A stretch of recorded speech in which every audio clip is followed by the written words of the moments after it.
felt a growing sense of boredom with smartphone designs recently. But that went up in a puff of smoke as we took the Oppo Find X in our hands. It's been ages since there was a phone without a camera on its exterior, which makes the design of the X stand out. Those old phones, the ones without cameras, had kooky designs as their small screens left plenty of free room to work with. The Find 7 is the complete opposite. The design of its front is so stripped down that the wallpaper on the home screen affects the phone's looks more than its hardware. On an iPhone X you always have the notch on top. On the Galaxy S9 there's an array of camera, earpiece, iris scanner, etc. On this Oppo flagship there's nothing. We wish that the back didn't have logos stamped on. It would have made the glass back look almost like a natural crystal. The rounded corners and sloping sides help the special coating on the back to reflect light from different angles, which further reinforces the crystal-like appearance. Two color gradient options are available to choose from: Bordeaux red and Glacier blue. We're big fans of the blue version, although as any display piece you should wipe off fingerprints often. The rounded glass doesn't offer a ton of grip either, or any for that matter. The curves are not just design-oriented. They are part of the panoramic arc screen too. Its left and right edges are curved. This keeps width in check, which starts becoming a problem with screens this size. It also enables edge lighting effects similar to the Galaxy phones. Specifically, the AMOLED panel measures 6.4 with 1080 by 2340 px resolution. The display looks quite stunning in person. It had rounded corners and, drumroll, please, no notch. We don't know if selfie cameras can be placed under the display like some recent fingerprint readers, but if they can be, this is what future phones will look like. Or maybe pop-up cameras are the way forward as they avoid the issue of taking a high-resolution photo through the display. And it's not just the cameras either.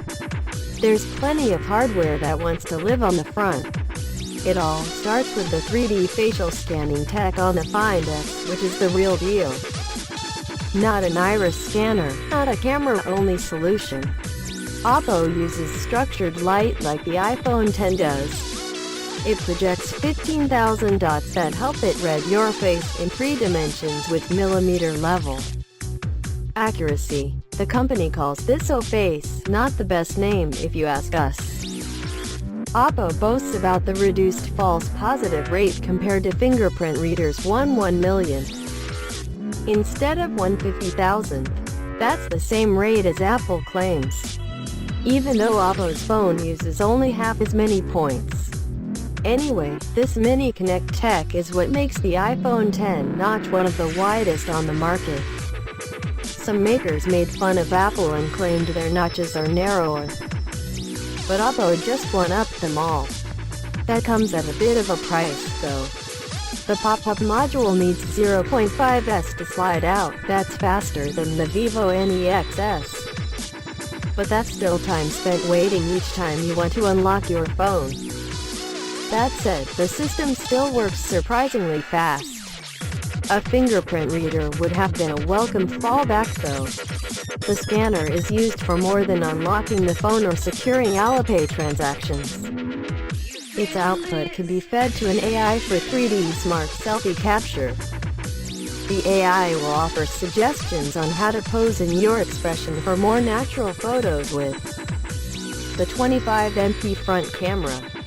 It also enables lighting effects that can, for example, simulate a 2-color studio setup, lighting one side of your face with red and the other with blue light. The scanner can also generate animated 3D cartoon avatars, or 3D emoji, as Oppo calls them. You can create videos of them and send them through chat apps. The other 2 cameras on the Find X are mounted on the rear of the pop-up mechanism, a 16+20 combinations, e.g. Snow plus Pets. All of this AI stuff runs on the Snapdragon 845 chipset, which is paired with 8GB of RAM and 128GB storage with an option for 256GB. While Oppo heavily customized the OS, Color OS 5.1 based on Android 8.1 Oreo, it left Google Assistant in touch. There's a low-power DSP module listening for the wake-up command, which helps the phone hear you even in loud environments without killing the battery. The 3730 mAh battery, that is. We would have thought that the slide-out mechanism will reduce the internal volume left for the battery.